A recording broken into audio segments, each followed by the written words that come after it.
이른바 주인 없는 기업에 대한 지배구조 개편 움직임이 높아지는 가운데 국민연금이 위탁운용사와 의결권 자문기업, 상장사 협의회를 잇따라 만날 예정입니다. 국민연금이 어떤 가이드라인을 전달할 것인지에 재계와 투자업계가 긴장하고 있습니다. 하나솔루션이 한화갤러리아를 흡수 합병한 지 2년 만에 다시 인적 분할합니다. 김승현 회장이 새 아들들에게 태양광과 금융, 유통을 각각 맡기며 3세 승계 구도를 명확히 했다는 평가가 나옵니다. LG이노텍이 올 하반기 양산 예정인 반도체 패키지 기판 FC BGA 시제품 개발을 완료하고 글로벌 고객사들과 공급 협상에 돌입했습니다. 스마트폰용 카메라 모듈에 비해 영업이익률이 4배 이상 높은 사업으로 기대를 모읍니다. 국내 5대 은행 은행장들은 한국은행 금융통화위원회의 기준금리 인상이 정점을 찍었다며 채권에 대한 투자 비중을 늘려야 한다고 밝혔습니다.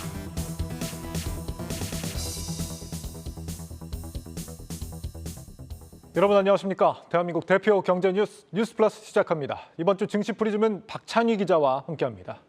박 기자. 네, 마음이 불안해서 가만히 있지 않고 좀 안절부절 못하는 모습을 보고 저희는 가시방석에 앉아 있다, 좌불안석이다 이런 표현을 쓰곤 합니다. 예. 오늘 국내 증시가 딱 좌불안석이었습니다. 우리 시간으로 내일 밤 10시 30분경 발표되는 이 미국의 1월 CPI를 앞두고 투자자들의 경계심이 좀 고조되고 있는데요. 약보합에서 출발한 국내 증시는 뚜렷한 방향성을 잡지 못하고 개별 장세 속에 혼조세로 마감했습니다. 오늘 양시장에서 기관은 4,400억 원 팔아치우면서 우리 증시 상승을 조금 가로막는 그런 모습이었습니다. 한편 이 환율의 움직임이 심상치 않았습니다. 예. 원달러 환율은 연준 피벗 기대감에 연초부터 꾸준히 하락해서 지난 2일 기준으로 1,220억 원대까지 내려왔습니다. 3일부터 오늘까지 다시 7일 거래일 동안 반등을 하면서 이 12.1원 오르면서 1,277원까지 오르면서 다시 반등하는 모습이었는데요. 한국 무역 적자가 지속된 점이 이러한 원화 약세를 좀 부추기는 모습이었습니다. 이는 지난달 4일 장중에 기록한 1,280.9원 이후 최고치였습니다. 예. 미국의 지금 1월 CPI 예상치가 6.2% 정도인데 네. 이걸 만약에 웃돈다 이러면은 1,300원도 돌파할 수 있다 이런 전망까지 나오고 있습니다. 다만 이 파월 말대로 지금 이제 디스인플레이션은 사실 시작됐기 때문에 환율이 상승하더라도 좀 단기적일 것이다 이런 전망이 나오고 있습니다. 앞서 지금 박 기자가 개별 장세로 이어졌다 이렇게 얘기를 했는데요. 어떤 개별 장세입니까?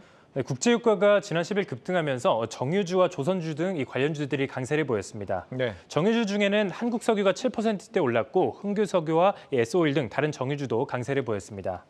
그리고 조선주 중에는 HSD 엔진이 9%대 올랐고 대우조선해양 그리고 한국조선해양 등 다른 조선주도 나란히 상승세를 보였습니다.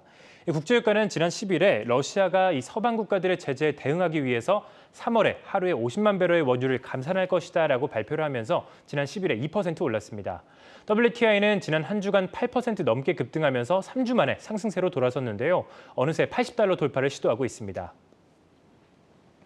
예. 네, 그리고 또 장 마감 후에 좀 주목할 만한 소식이 있었습니다. 바로 오아시스 마켓이 상장 철회를 결정했다라고 밝힌 건데요. 수요 예측 흥행에 실패한 것이 주요 원인으로 꼽히고 있습니다. 현재 기업 가치가 제대로 평가받기 어렵다는 것이 그 이유였는데요. 최근 중소형주 IPO가 상장 이후 따상에 성공하면서 공모주 투자에 대한 투자자들의 관심이 좀 높아진 상황이었는데 이 공모주 투자에 앞서서 청약 결과, 수요 예측 결과를 좀 잘 살펴볼 필요가 있겠습니다. 예. 그리고 또 이 밖에 최근 증시 주도주 역할을 톡톡히 하고 있는 이 챗 GPT 관련주들은 오늘도 강세를 이어갔습니다. 전문가들은 AI 시장 성장 가능성에 대해서는 기대감을 드러내면서도 현재 관련주들의 주가 급등세는 과열 영상이다라면서 우려를 표했는데요. 챗 GPT 관련주에 대한 증권가 분석 박혜린 기자가 취재했습니다. 국내 챗봇 개발업체인 코난 테크놀로지. 국내 챗 GPT 관련주로 꼽히며 올 들어 306%가량 주가가 치솟았습니다. 코난 테크놀로지에 이어 상승률 2위에 오른 오픈 엣지 테크놀로지와 4위인 셀바스 AI도 챗 GPT 관련주로 꼽히며 세 자릿수 상승률을 기록하고 있습니다. 미국과 중국 등 글로벌 증시도 상황은 마찬가지입니다. 증권가에선 AI 시장 성장성에 기대를 걸면서도 최근 주가 과열 양상에 대해선 우려감을 내비칩니다. 특히 국내의 경우 AI 관련성이 크지 않고 실제 돈을 벌 수 있는 기업들이 적어 단기 변동성이 클 것이란 전망입니다.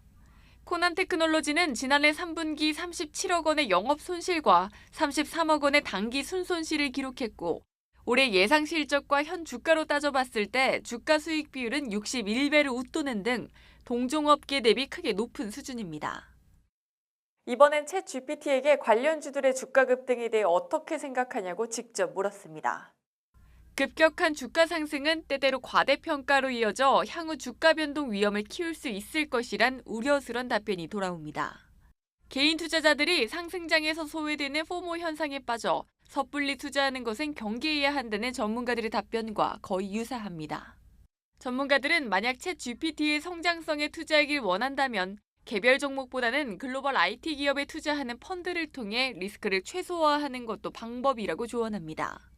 실제로 최근 3개월간 IT 펀드에 1,120억 원가량의 뭉칫돈이 몰리는 등 이미 발빠른 투자자들은 펀드로 발길을 향하고 있습니다. 한국경제TV 박혜린입니다.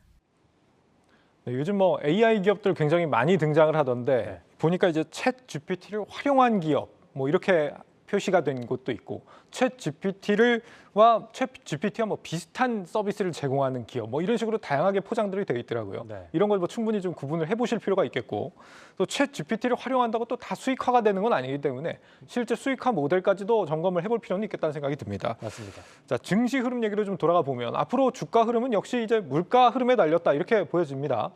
맞습니다. 이 연준 인사들이 잇따라 매파적인 발언을 내놓으면서 파월 의장이 언급했던 디스인플레이션에 대한 기대감이 작아지고 있습니다. 내일 발표되는 CPI가 시장 예상치보다 높게 나온다면 3월 FOMC에서 추가 긴축이 불가피하기 때문인데요. 그동안 연준은 물가 지표와 고용 지표를 참고해서 통화 정책 속도를 결정한 바 있습니다. 먼저 CPI 예상치를 살펴볼 필요가 있겠는데요. 내일 발표되는 1월 CPI는 전년 대비 6.2% 상승할 것으로 전망되고 있습니다. 이는 지난달 6.5% 상승보다 좀 둔화된 수치입니다. 증권업계에서는 CPI 결과와 증시 향방에 대해서 갑론을박을 벌이고 있습니다. 비관론자들은 CPI가 예상치를 상회할 것이라며 신중할 필요가 있다라고 이야기를 하고 있는데요. 앞서 발표된 1년 단기 기대 인플레이션율 중간값이 예상치를 상회했기 때문에 1월 CPI도 예상치보다 높게 나올 가능성이 크다는 겁니다. 증시가 연준의 긴축 완화 기대감에 연초 이후 큰 폭으로 반등했지만 CPI가 예상치보다 높게 나온다면 그간 상승분을 다시 반납할 수 있다고 지적했습니다. 그러면서 이런 경우 최근 증시가 단기간 급등했기 때문에 많이 오른 종목은 차익 실현하고 현금 비중을 늘려서 단기 관망하거나 투자 기간을 짧게 가져가는 것이 좋다라고 조언을 했습니다. 네, 그런데 올해부터 미국 CPI의 이 품목별 가중치가 변경이 된다고요? 맞습니다. 미국 노동통계국은 지난 1월 CPI부터 품목별 가중치가 변경 주기를 기존 2년에서 1년 주기로 단축한다라고 밝혔습니다. 네. 그리고 자가주거비 산정 방식 역시 변경이 되는데요. 상품 물가의 가중치는 높아지고 서비스 물가의 가중치는 낮아지게 됐습니다. 전문가들은 이러한 CPI 산출 방식의 변화가 물가 지표를 낮추는 데 긍정적으로 작용한다라고 말을 합니다. 재화 가중치가 높아지는 대신 재화 인플레이션율이 약화되고 있기 때문에 산수적으로 CPI가 떨어질 수 있다는 겁니다. 그러면서 3월 FOMC 전까지는 증시 랠리가 이어질 수 있다라고 전망을 했습니다. 다만 이에 대해서는 지난해 물가 상승의 주범이었던 휘발유 가격과 중고차 가격 등 상품 물가가 올 들어 반등하고 있기 때문에 지켜볼 필요가 있다라는 지적도 나왔습니다. 이렇게 미국의 1월 CPI 발표를 앞두고 시장에 긴장감이 맴도는 가운데 미국의 금리 인상이 3월 이후 중단될 것이다라는 전망도 나왔습니다. 그러면서 투자자들은 성장성이 높은 분야에서 과점적 지위를 갖고 있는 기업에 투자하라라는 조언도 나오는데요. 홍원표 기자가 이경수 메리츠증권 리서치센터장을 만나서 이야기 들어봤습니다. 근원 물가가 3, 4월경에 4%대로 진입할 것으로 추정하고 있습니다. 기준금리가 근원 물가보다 높아지는 시점이 되는 것이죠. 그래서 저희들이 추정하기로는 결국 3, 4월 중에 FOMC에서 금리 인상 중단을 하지 않을까 이렇게 예상을 하고 있죠. 결국은 그 금리 인상 중단 시점은 다가오고 있고 달러는 약세 쪽의 흐름을 계속 잡아가지 않을까 이렇게 좀 판단을 하고 있고요. 연말까지는 한 1,200원 정도 수준까지는 원화의 강세 흐름을 예상해 볼 수 있지 않는가 이렇게 판단하고 있습니다. 국내 기업들이 과점적 지위를 누리는 경쟁력을 갖추고 있는가를 봅니다. 결국 이런 기업들은 재무제표상에서는 현금 흐름의 창출 능력이 돋보이게 되거든요. 글로벌 산업 내에서 그 과점적 지위를 누리면서 경쟁력을 갖춘 기업들이 결국은 주가의 반등 탄력은 가장 높지 않을까 보고 있고요. 결국은 글로벌 성장 산업에서의 중간재 역할을 하고 있는 반도체와 2차 전지가 결국 앞으로도 회복력이 가장 좋지 않을까 이렇게 판단을 하고 있습니다. 네, 반도체와 2차 전지의 회복이 점쳐진다라는 조언까지 들어봤습니다. 증시 프리즘 박찬희 기자였습니다.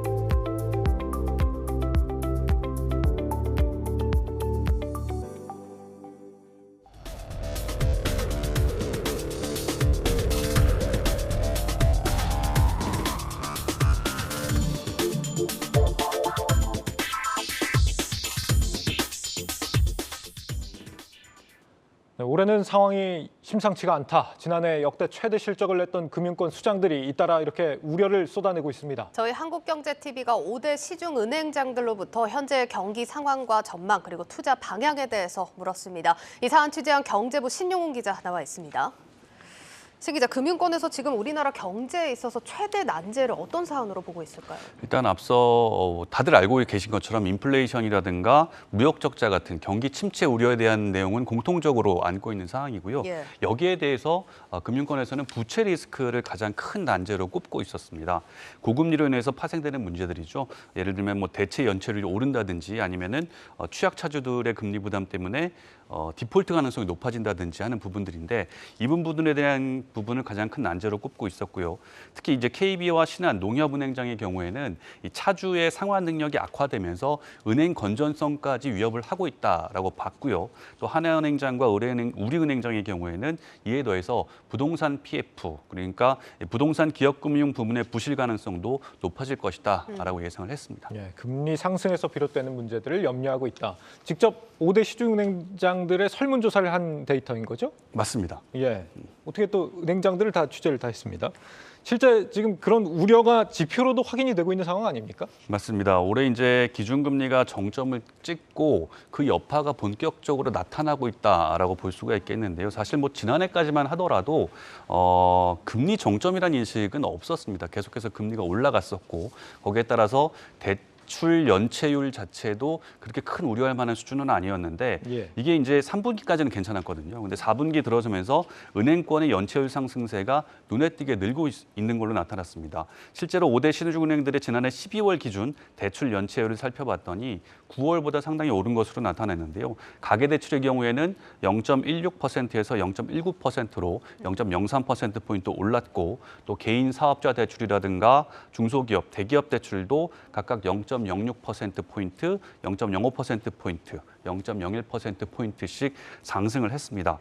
보통 이제 시중은행의 연체율이 1.5%를 넘으면 경계 수준이다라고 보고 있고요. 또 3%가 넘으면 위기다라고 보고 있는데 아직까지 전반적으로 우리 국내 시중은행들의 연체율은 높지는 않아요. 높지는 않지만 이 상승세가 부드러지고 있다라는 점에서 경계심을 좀 늦추지 않고 있는 그런 분위기입니다. 예.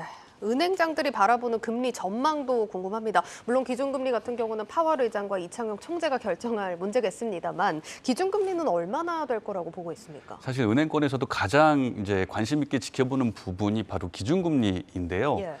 일단은 하나와 우리은행장의 경우에는 현 수준인 3.5% 유지할 것이다라고 봤고요. 또 그 반면에 KB와 신한 같은 경우에는 3.75%까지 올리지 않겠느냐라고 봤습니다. 그리고 NH농협은 상당히 높았는데 4.0%까지 올릴 것이다라고 예상을 했습니다. 그리고 이제 금리가 오를 것으로 본 은행장들의 경우에는 상반기에 한두 차례 정도 금리를 더 올리고 하반기에 이 올라간 금리를 계속해서 유지할 것이다라고 예상을 했는데 그리고 예금금리와 대출금리는 어느 선에서 과연 결정될 것으로 보느냐라는 질문을 저희가 던졌습니다. 네. 여기에 대해서 우선 예금금리의 경우에는 한국은행 기준금리에서 10에서 20bp 정도 높은 선에서 결정될 것이다. 그러니까 3.85에서 3.95% 수준에서 결정될 것이다라고 봤고요. 또 대출금리의 경우에는 5에서 6% 선에서 정해질 것이라는 예상이 상당히 많았습니다. 또 은행들이 대출 부실 우려를 줄이기 위해서 대출금리 추가 상승을 제어하고 있는 점 등을 들어서 이런 점들을 감안할 때 시중은행장들 모두 예금과 대출금리가 현 수준보다 급격하게 오르지는 않을 것이다라고 예상을 했습니다. 대출 부실 우려 때문인지 아니면 뭐 당국의 압박 때문인지 모르겠지만 올해도 예금 금리 5%대 찾아보기 힘들 수도 있겠습니다. 은행 이제 올해 대출 이제 못 갚는 사람들 부실이 늘어날 거라고 지금 은행에서 우려를 하고 있는 상황인데 이러면 아무래도 은행들 실적에도 당연히 부담을 주게 됩니다. 여기에 대해서 내놓은 대책 같은 게 있습니까? 사실 뭐 대출 연체가 되게 되면은 은행들 부실 리스크도 그만큼 커지는 것이기 때문에 사전에 대비를 하는 은행들이 상당히 많은데요. 실제로 대출 상품의 금리 인하 조치는 모든 은행의 공통 사항이다라고 보시면 되겠고요. 또 이에 대해서 은행별로 취약차주 지원 프로그램이라든가 또 대출 중도 상환 수수료의 면제를 추진하고 있습니다. 또 여기에 대해서 연체 가산 금리를 매기는데 여기 상한선을 두는 겁니다. 3% 이상 연체 가산 금리는 매기지 않도록 은행 자체적으로 조율을 하고 있는 상황입니다. 예, 그러니까 정리를 좀 해보자면 기준금리는 올랐는데 대출금리는 또 못 올리다 보니까 은행들 수익성이 좋지 않고 여기에 더해서 부실화를 줄이기 위한 비용까지 추가로 들어간다는 겁니다. 이러면 올해 은행들 호실적을 기대하기는 어려워 보이는데요. 사실 지난해에는 상당히 호실적이었지 않습니까? 예. 역대 최대 실적을 달성하기도 했는데 올해는 지난해에 비해서 상당히 어려울 것이다라고 보는 은행장들이 많았습니다. 그 이유가 어떤 것인지 김보미 기자가 준비를 했습니다. 함께 보시죠. 4대 시중은행의 지난해 합산 순이익은 12조 1,570억 원, 사상 최대입니다. 은행의 대출 성장은 기업 대출이 견조하게 증가하며 전년 대비 3.8% 성장하였습니다. 금리 상승을 반영한 대출 자산 리프라이싱이 꾸준히 진행된 가운데 수익성 중심의 여신 포트폴리오 관리와 하지만 올해 업황에 대해서 5대 시중은행장들은 수익성 개선에 다소 한계가 있을 것으로 내다봤습니다. 금융시장 변동성 확대가 이어지면서 올해 역시 비이자 이익 감소가 불가피해졌다는 판단입니다. 주식시장 부진으로 펀드와 방카슈랑스 등에서 수수료 수익이 줄고 외화증권 등 보유 자산에서 손실이 발생했던 지난해와 상황이 크게 달라지지는 않을 걸로 본 겁니다. 문제는 그동안 호실적에 크게 기여했던 예대 마진도 올 들어서 꺾일 수 있다는 점입니다.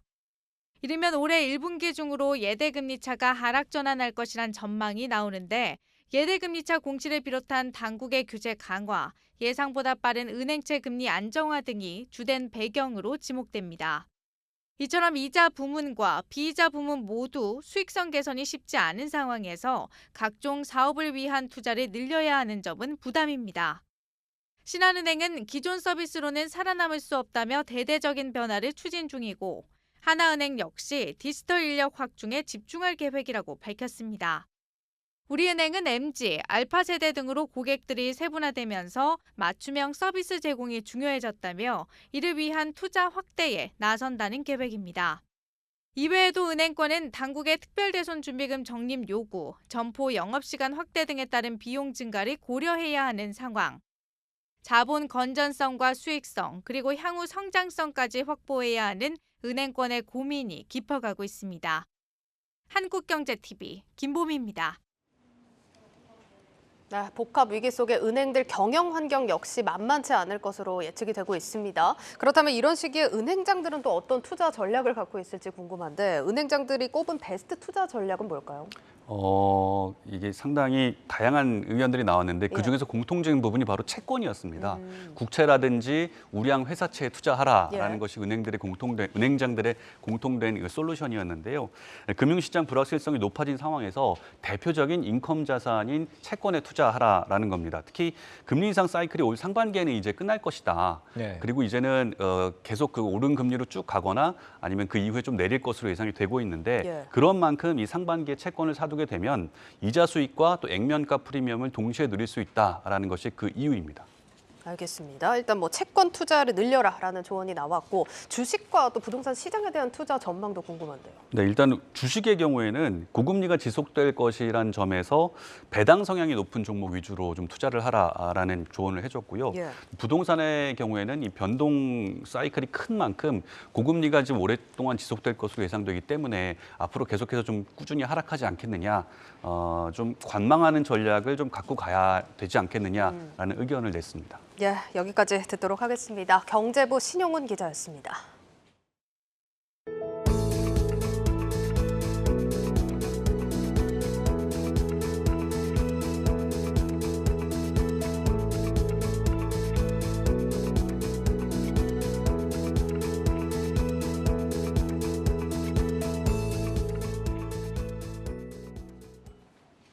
금융지주와 KT, 포스코 같은 이른바 주인 없는 기업을 놓고 이 정부의 입김이 세지는 게 아닌지 우려가 커지고 있습니다. 국민연금이 연초 들어 주주권 행사 강화에 대한 의지를 강하게 피력하고 있습니다. 증권부 김종학 기자와 심층 분석해 보겠습니다.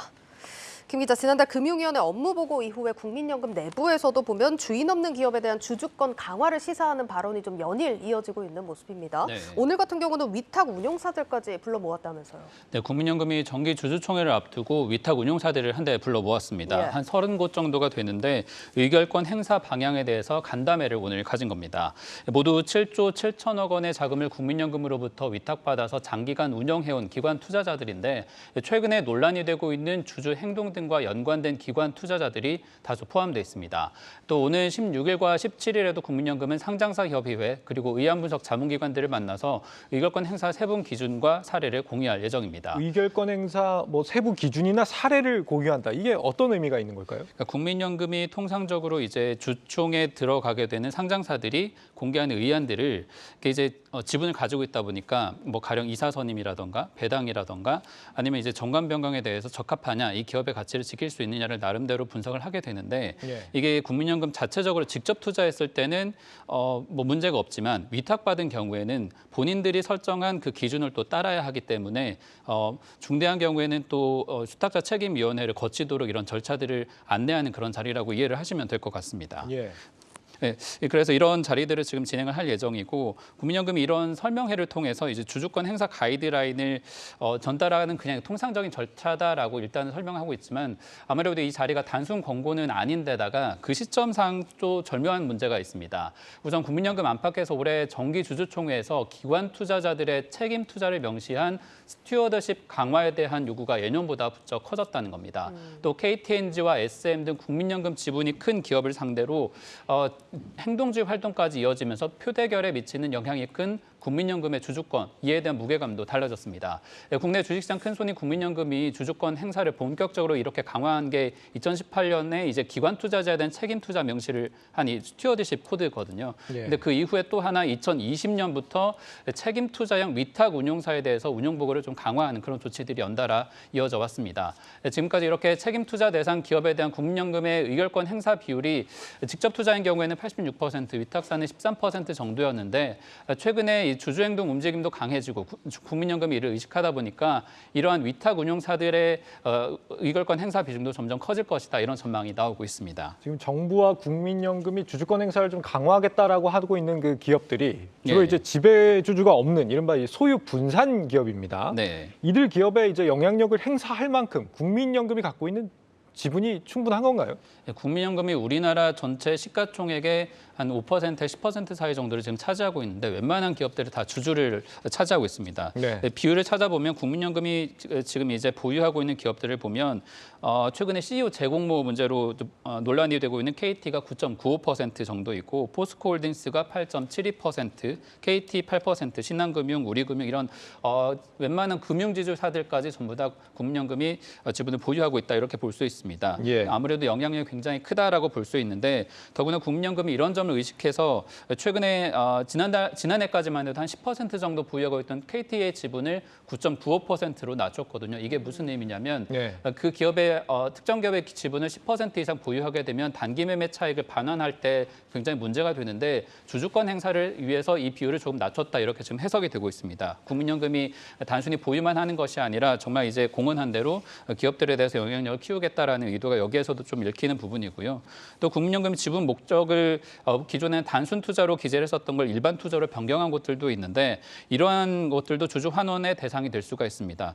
또 상장사 임원에 대한 해임 청구권 행사나 또 배당 확대 등을 요구할 수 있는 기준이 되기 때문에 이런 기업들이 지금 한 29곳 정도가 또 대상으로 꼽히고 있거든요. 여기에 대해서도 국민연금을 통해서 여러 가지 기업의 투명성, 주주가치 제고 등을 위한 주주권 행사가 전방위적으로 일어날 수 있다, 이렇게 좀 예측을 해볼 수 있을 것 같습니다. 이 소유 분산 기업, 주인 없는 기업에 대한 스튜어드십 코드 행사 요구가 지나친 경영 간섭이 될 수 있다. 이런 우려들도 많습니다. 네. 다른 나라 사례는 어떤지도 궁금한데요. 국민연금도 그러한 논란을 여러 차례 겪었기 때문에 굉장히 절차를 강화하고 있는데 네. 다른 나라는 아예 그런 절차가 사실 필요가 없습니다. 그러니까 우리나라보다 먼저 스튜어디십 코드를 적용해온 글로벌 연기금들, 캐나다의 CPPIB나 네덜란드의 ABP 등을 보면은 이런 대형 기관 투자자들은 주주총회 임박해서 주주 행동에 나선 우리나라 연기금이나 행동주의 펀드들과 다르게 투자 대상 기업들과 지속해서 어떤 문제가 ESG하고 연관이 되어 있는지 발견하고 풀어가는 과정을 해나가는 것으로 나타났습니다. 이 6가지 책임 투자 원칙을 명시한 유엔의 PRI 원칙이 있는데 여기에 따라서 주주 활동 대상 기업으로 선정하고 나면 실제 주주 행동에 나서기까지 주주 서한이라든가 면담을 수시로 진행하면서 기업 가치를 높여오는 그런 방식을 택하고 있습니다.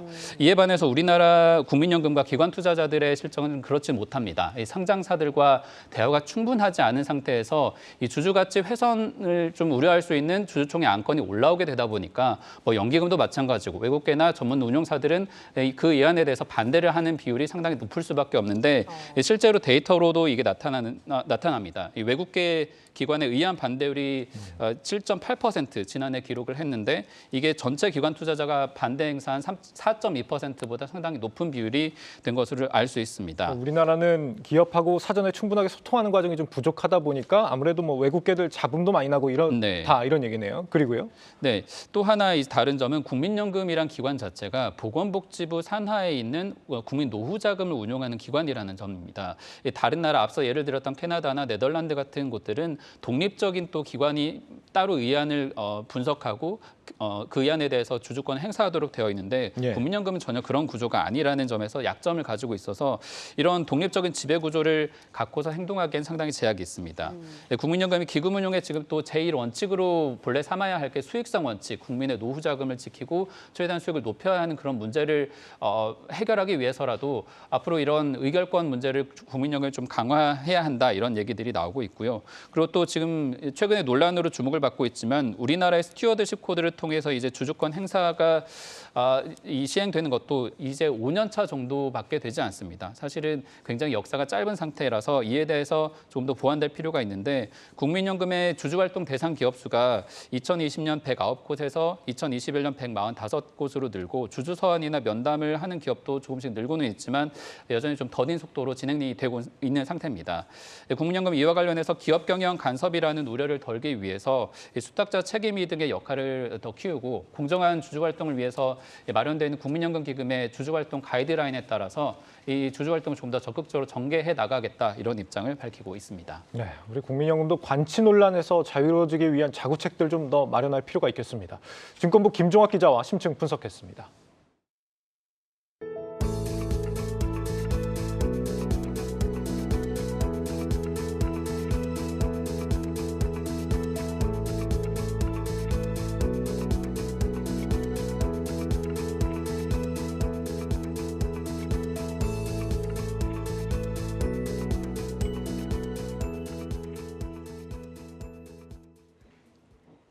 한화솔루션이 오늘 주주총회를 열고 갤러리아 부문의 인적 분할을 결정했습니다.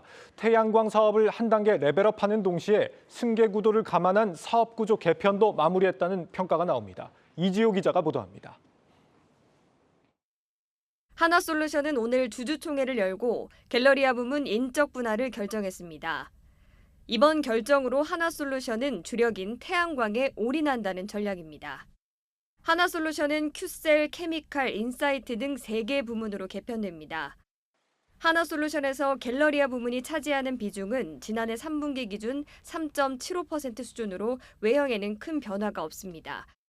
오히려 서로 접점이 없는 에너지와 유통을 분리하는 것이 효율적이라는 분석입니다. 한화솔루션의 사업부로 있던 갤러리아 부문은 다음 달 한화갤러리아로 새롭게 상장합니다. 한화그룹의 3세 승계 구도도 더 명확해졌습니다. 장남인 김동관 한화솔루션 부회장은 태양광 방산, 차남 김동원 한화생명 사장이 금융, 삼남 김동선 전무가 유통을 가져갑니다. 한화솔루션을 비롯해 주한화, 한화에어로스페이스 등 핵심 계열사를 맡은 김 부회장은 차기 총수로 꼽히는 상황.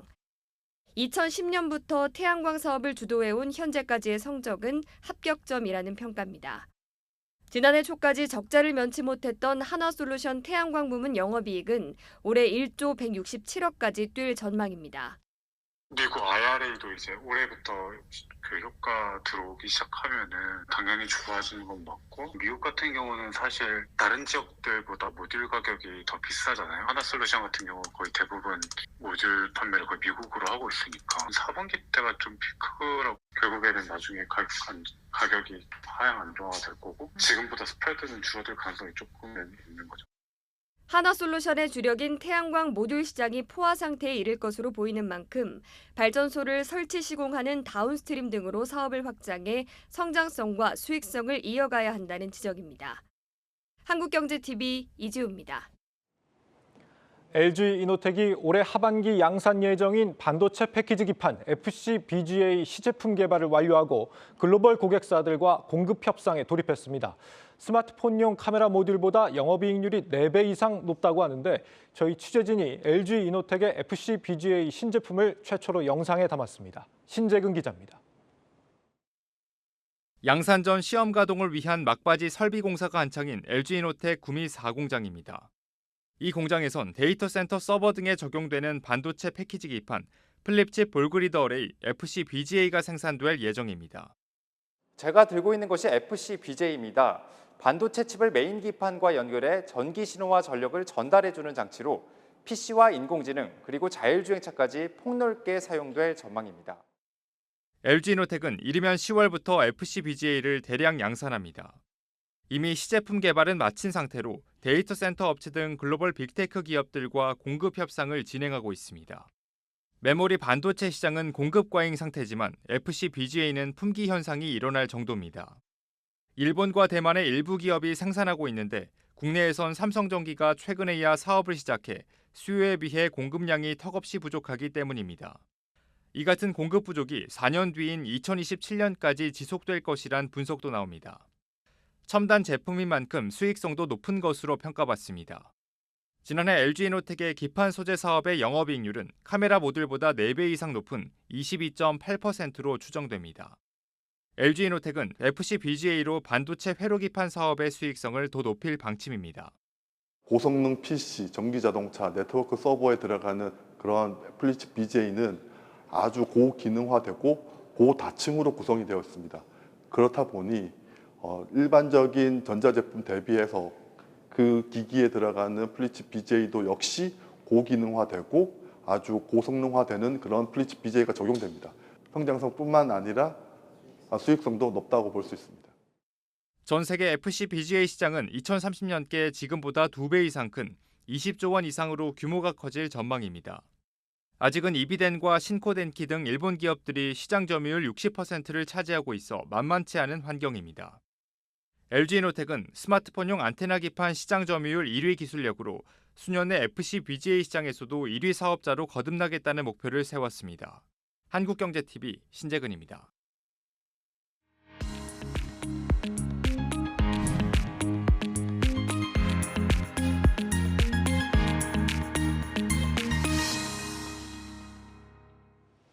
네, CJ제일제당이 지난해 사상 최대 매출을 기록했습니다. 원가 부담 심화로 국내 식품 사업에 대한 어려움은 지속된 상황이었지만 해외 식품 사업 그리고 바이오 사업이 이번 실적을 견인했습니다. 이 내용 유통산업부 유호성 기자와 함께 다뤄보겠습니다.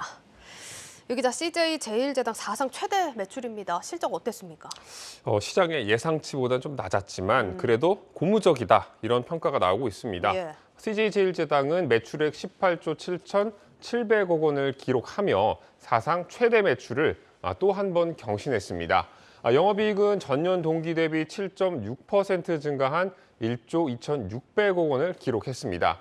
앞서 말씀해 주신 것처럼 CJ제일제당의 실적은 해외 식품 사업과 바이오 사업이 이끌었습니다. 해외 식품 사업은 연간 매출 5조 원을 돌파했고 영업이익은 전년 대비 45%나 증가했습니다. 예. 바이오 사업 부문 매출액은 전년 대비 30.1% 증가한 4조 8,500억 원, 영업이익은 34.5% 증가한 6,300억 원을 기록했습니다. 예, 좀 하나하나 보도록 하겠습니다. 국내 식품 사업 같은 경우는 원가 부담이 커져서 좀 어려움이 있다 이런 내용이 많이 전해졌었는데 실제로 좀 어떻던가요?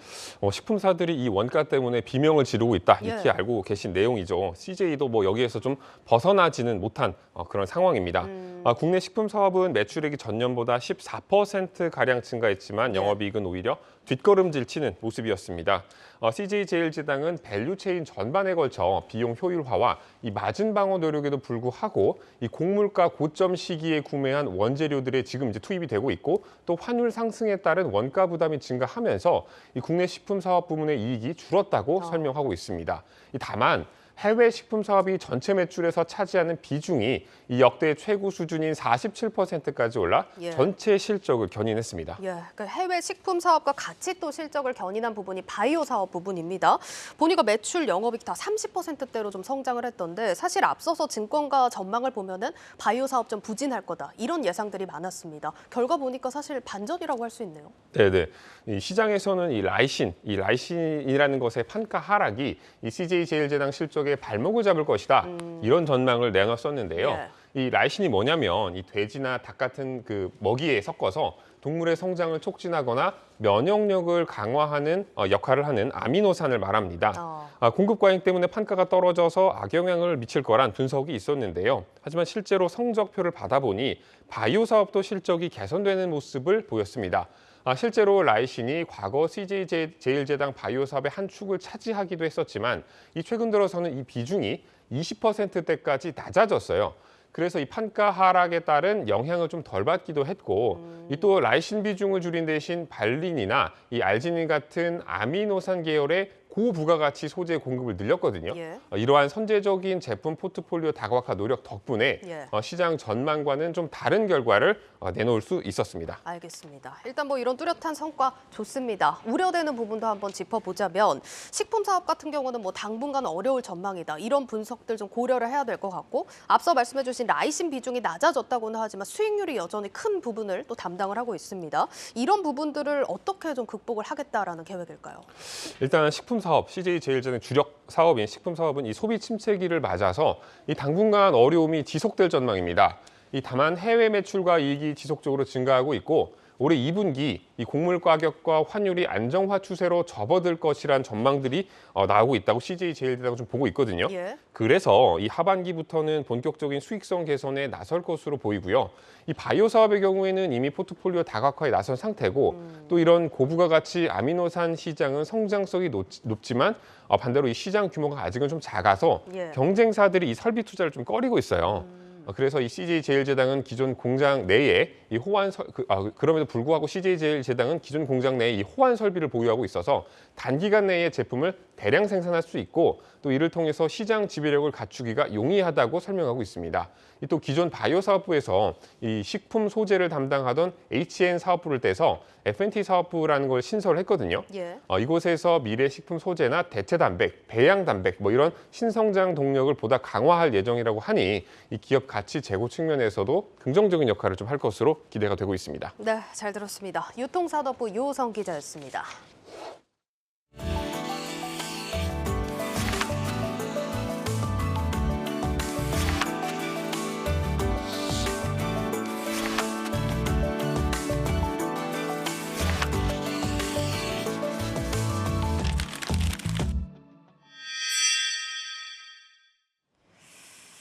네, 국내 대표 게임사 3N 중에 하나인 넷마블이 지난해 1,000억 원대 적자를 내면서 실적 부진에 시달리는 상황입니다. 주가도 고점 대비 3분의 1 수준으로 떨어졌는데 2분기부터는 반등의 실마리를 찾을 것이다 라는 분석도 나오고 있습니다. 이 내용은 IT바이오부 정호진 기자와 함께 살펴보죠. 저 기자, 넷마블 실적부터 좀 보겠습니다. 네, 넷마블의 지난해 매출은 2조 6,734억 원이었습니다. 예. 전년 대비 6.6% 증가한 건데요. 네. 이렇게 많이 팔고도 미치는 장사를 했습니다. 넷마블의 지난해 1분기 10년 만에 처음으로 분기 적자를 기록한 이후에 보시는 것처럼 4분기 연속으로 적자를 이어가면서 1,044억 원의 영업 손실을 기록했습니다. 물론 뭐 지난해 게임업계 상황이 좋지 않았다 뭐 이런 식으로 말은 하는데요. 타사와 비교해봐도 넷마블의 실적이 가장 안 좋은 것으로 나타났습니다. 그렇네요. 네. 이렇게 실적 부진인 주가 하락으로도 이어졌습니다. 오늘 넷마블의 주가 한번 살펴보면 전일 대비 5%가량 내려앉은 59,000원의 장을 마감했는데요. 예. 네, 이 고점 대비 1년도 안 돼 약 반토막 난 수준입니다. 예, 일단 다른 게임사랑 이렇게 비교를 해보니까 상황이 더 안 좋다는 걸 체감할 수 있을 것 같은데 실적이 부진했던 원인은 뭐라고 봐야 될까요? 굉장히 뭐 복합적인 원인들이 있겠지만 내부적으로는 우선 지난해 발표한 신작의 흥행 부진을 원인으로 꼽았습니다. 제가 오늘자 국내 뭐 모바일 게임 매출 순위 한번 보여드리면요.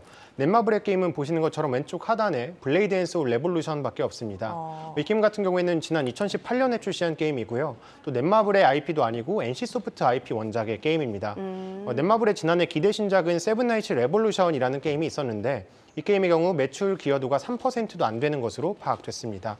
이외에도 예고했던 신작 출시가 연기됐다든지 영업비용 부담 이런 것들도 실적 부진의 원인으로 꼽히고 있습니다. 그러니까 신작 흥행 성과는 없었는데 비용 부담은 계속해서 늘고 있었다. 이런 게 좀 실적 부진의 원인이다라고 이야기를 하고 있는 것 같은데 네. 그럼에도 올해 2분기부터는 반등을 기대해 볼 수 있겠다라는 분석이 나온다면서요? 네, 그렇습니다. 제가 3가지 키워드로 정리를 해봤는데요. 예. 자, 첫 번째 키워드는 검증된 뉴페이스로 꼽아봤습니다. 검증된 뉴페이스라면은 뭐 경력직 신입사원 이런 느낌도 나는데 네. 어떤 얘기일까요? 넷마블의 신작 가운데 대부분이 기존 IP를 원작으로 하고 있는 게임들이 많기 때문에 이렇게 네. 꼽아봤습니다. 올해 넷마블은 총 9종의 신작을 예고했는데요. 근데 대부분이 인기를 검증받은 IP를 원작으로 하고 있습니다. 보시는 것처럼 뭐 모두의 마블, 그랜드 크로스, 뭐 웹툰, 뭐 드라마 굉장히 다양한 IP들을 원작으로 하고 있는데요. 예. 이 중에도 가장 기대작으로 꼽히는 게 나 혼자만 레벨업이라는 게임입니다. 누적 조회수가 140억 회에 달할 만큼 인기를 많이 얻고 있기 때문에 예. 그만큼 팬층도 두터울 것이라고 보고 있고요. 신의 탑도 유명한 웹툰 아닌가요? 네, 맞습니다. 신의 탑을 비롯해서 굉장히 많은 원작들을 기반으로 하는 게임들이 나오고 있고요. 특히 이 중에서도 나 혼자만 레벨업은 지스타에서도 이제 시연이 됐었습니다. 네. 근데 뭐 이용자들의 90% 이상이 긍정적으로 평가를 했다. 이런 식으로 내부에서도 얘기를 하고 있더라고요. 또 넷마블이 이렇게 뭐 웹툰이라든지 드라마를 원작으로 하는 게임들을 굉장히 많이 개발해 왔습니다. 네. 때문에 뭐 이런 노하우를 쌓아왔다는 것도 이 게임을 주목해 볼 만한 포인트로 꼽히고 있습니다. 알겠습니다. 그래도 뭐 이렇게 유명한 IP들 가져오려면 수수료 비용도 만만치 않을 텐데 이걸 뛰어넘는 흥행이 나오길 좀 기대해 볼 수밖에 없겠습니다. 첫 번째 키워드로는 신작 기대감 이렇게 꼽아봤습니다. 두 번째 키워드는 뭘까요? 제가 두 번째 키워드로는 졸라맨 허리띠를 꼽았습니다. 알겠습니다. 아까 얘기한 뭐 비용 부담에 대한 이야기인 것 같은데 비용 절감에 좀 많이 나서고 있나요? 네, 그렇습니다. 넷마블이 사실 재작년에 전 직원의 연봉을 800만 원 인상을 해줬습니다. 그런데 지금은 반대로 허리띠를 졸라매면서 비용 절감에 힘을 쓰고 있는데요. 실제 제가 넷마블의 영업 비용을 한번 차트로 가져와 봤습니다. 지난해 4분기부터 쭉 감소하는 모습을 보여왔습니다. 넷마블은 P2E 사업의 일부를 매각하고 또 구조조정에 따른 결과라고 설명했는데요.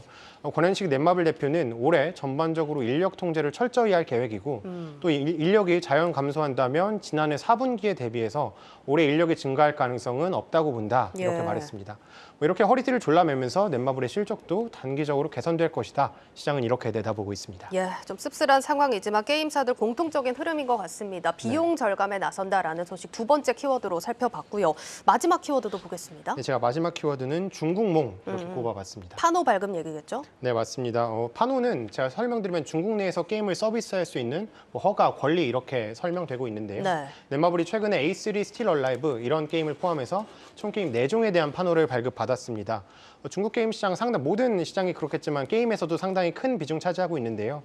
전 세계 게임 시장의 약 20%를 차지하고 있는 만큼 이번 파노 발급이 넷마블의 실적 개선에 상당한 힘을 실어줄 것이다. 이런 분석이 나오고 있습니다. 알겠습니다. 근데 사실 파노 발급 자체가 긍정적인 이슈인 건 분명하긴 하지만 검은 사막 모바일 사례라든지 이런 걸 봤을 때 파노 발급이 된다 해서 무조건 흥행으로 이어지는 또 공식도 아닌 것 같거든요. 업계 분석이 어떤지도 궁금합니다. 네, 사실 말씀 주신 것처럼 파노 발급이 흥행 보증수표는 아닙니다. 예. 근데 넷마블 같은 경우에는 좀 상황이 다를 수 있다라는 분석이 나오고 있는데 왜냐하면 뭐 중국이 이번에 중국으로부터 파노 발급받은 게임이 스톤에이지를 원작으로 하는 신석기 시대 또 제2의 나라 뭐 이런 게임들이 있는데 이 게임들은 현재 중국 게임사를 통해서 개발 중입니다.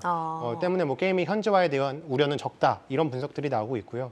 또한 현재 중국에서 항저우 아시안 게임을 오는 9월부터 진행하거든요. 예. 이 아시안 게임이 처음으로 이 e스포츠를 정식 종목으로 인정하는 아시안 게임입니다. 예. 때문에 중국 내부에서도 게임 규제가 완화되고 있다. 이런 점들도 이 게임 이용자 확대에 긍정적일 것이다. 이런 전망들이 나오고 있습니다. 네, 여기까지 듣겠습니다. IT 바이오부 정호진 기자였습니다.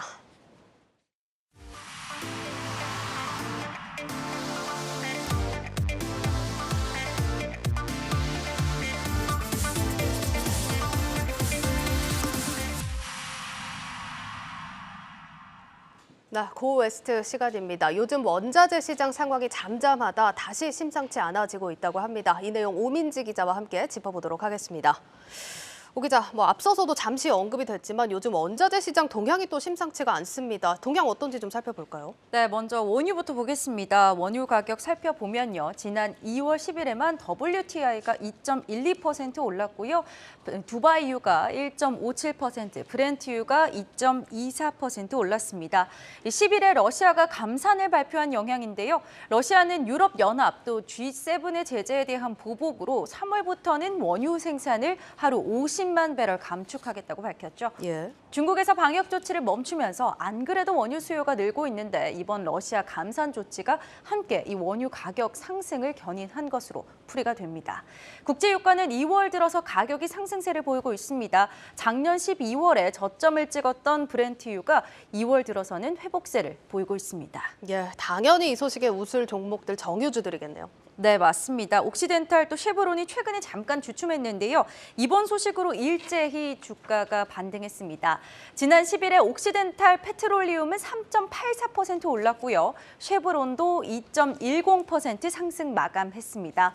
원유 가격 상승에 따라서 이 석유화학 업체들이 수혜를 본 거죠. 이 골드만삭스는 중국의 방역 정책 폐지 등의 여파로 올해 원유 수요가 공급량을 넘어설 것이라고 분석했는데요. 그러면서 브렌트유를 기준으로 올해 유가가 점점 올라서 1분기에는 배럴당 90달러, 2분기에는 95달러, 이후 4분기에는 배럴당 105달러까지도 전망이 된다, 이렇게 분석했습니다. 또 미국의 헤지펀드 매니저인 페에르 안두랑은요, 최근 중국의 석유 소비량 증가가 생각보다 좀 클 것으로 보인다면서 국제 유가가 무려 배럴당 140달러를 넘어설 수도 있다까지 말했습니다. 140달러면 작년에 최고점이 127달러입니다. 이걸 더 웃도는 수준까지 올라갈 수 있다라는 거니까 원유 동향 또 주시해서 지켜보셔야겠습니다. 다른 원자재들 상황은 어떤가요? 네, 중국에서 수요가 늘면서 철광석이나 구리 가격도 많이 올랐습니다. 철광석 가격은 올해 들어서 17% 올랐고요. 구리도 7% 상승했는데요. 미국 뉴욕의 외환 중개업체인 오한다에서는요, 전 세계 구리 공급량의 27%를 담당하는 칠레, 또 10%를 담당하는 페루에서 생산 차질을 겪고 있다면서 공급 부족 사태가 당분간 이어질 것이라고 전망했습니다. 이 지역들에서 구리의 품질이 좀 저하되고 있기도 하고요. 파업이나 또 물 제한 등의 영향으로 문제를 겪고 있기 때문인데요. 또 특히 미국과 유럽국들은요, 이 신재생 에너지 정책 때문에 풍력 발전용 터빈이나 태양광 패널, 배터리 등이 필요한데요. 이때 필요한 또 구리, 리튬, 아연 등의 수요도 계속 늘어날 전망입니다. 알겠습니다. 일단 중국과 미국, 유럽 수요에 따라서 변동이 심한 모습 확인을 해볼 수가 있는데 관련해서는 그럼 어떤 종목들이 좀 수혜를 볼 수 있을까요? 네, 우선 작년 인플레이션 상황에서 글로벌 원자재 유통 기업들도요, 최대 실적을 기록했다고 합니다. 일본의 1위 종합 상사인 미쯔비시 상사는요, 작년 예상 순이익을 기존의 9.8조 원에서 11.4조 원으로 늘렸습니다. 원자재 가격이 오르면서 유통업체인 미쓰비시 상사도 수익적으로 좀 수혜를 봤다고 볼 수 있죠. 참고로 이 미쓰비시 상사의 최대 주주는 보유 지분 6.59%를 가지고 있는 버크셔 해서웨이인데요. 옥시덴탈 페트롤리움 투자로 수익이 쏠쏠했던 버핏이 에너지 유통에서도 수익을 봤다라고 볼 수 있겠죠. 이처럼 유통 쪽에서도 이번에 역시 수혜가 있을 수 있겠습니다. 예, 유통 부문도 좀 기대를 해볼 수 있겠지만 당연히 좀 직접적인 수혜가 기대되는 건 채굴 업체들 아니겠습니까? 네, 맞습니다. 광산 업체 주가도 상승세입니다. 프리포트 맥모란과 알코아가 올해 들어서 각각 11.71%, 9.22% 올랐는데요. 비교 대상으로 S&P 500 지수의 상승률인 6.96%보다 상승세를 웃돌고 있습니다. 골드만삭스는 원자재 공급이 제한되어 있기 때문에 이 유럽의 석유나 또 원자재 채굴 기업들의 이익이 늘어날 것으로 기대한다고 설명했는데요. 특히 현재는 밸류에이션이 낮다는 점에서도 더 매력이 있다, 이렇게 봤습니다. 이 밖에도 최근 하락했던 천연가스 가격도 지난 10일에만 3.46% 올랐습니다. 러시아의 원유 감산 조치도 영향을 미쳤고요. 역시나 공급 부족 문제로 가격이 오를 수 있다는 전망이 나오고 있습니다. 이렇게 원자재 가격이 다시 꿈틀대고 있다는 점에서 이 문제는 인플레이션 우려감이 다시 커질 수 있다라는 점입니다. 예, 글로벌 IB들에서도 이런 분석 좀 심심치 않게 찾아볼 수 있는 상황인데 원자재 가격이 사실 인플레이션을 크게 좀 부추길 수 있다, 이런 우려겠네요. 네, 인플레이션 지표들 겨우 잠잠해지고 있는데요. 다시 이 원자재 가격발 인플레이션이 나타날 수 있다는 우려감입니다. 미국 소비자 물가 지수 구성에서 에너지가 약 8%의 비율을 차지하고 있습니다. 따라서 또 근원 CPI에서도 원자재 비중이 상당히 높기 때문에 원자재 가격 상승으로 인해서 이 인플레이션에 영향을 충분히 미칠 수 있다는 겁니다. 그러면 연준에서도 긴축 완화 결정을 내리기 어려울 수 있겠죠. 중국의 방역 완화 조치 이후 수요 증가가 얼마나 크게 또 오래 이어질지 아직은 시장에서 확인해야 하는 시기인데요. 서방과 러시아의 긴장 상황까지 에너지 가격을 더 띄울 수 있는 만큼 이 원자재 가격 동향 조금 더 관심 가지시면 좋겠습니다. 네, 잘 들었습니다. 고웨스트 오민지 기자였습니다.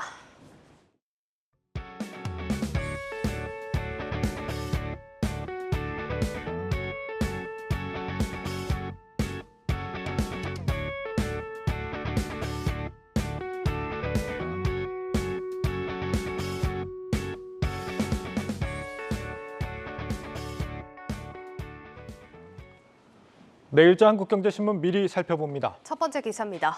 챗 GPT 열풍에 삼성전자와 SK하이닉스 등 국내 메모리 반도체 기업들이 반색하고 있다는 기사입니다. 챗 GPT의 AI 학습에 활용된 엔비디아의 A100 GPU에는 SK하이닉스의 3세대 HBM D램이 장착된 것으로 확인됐습니다.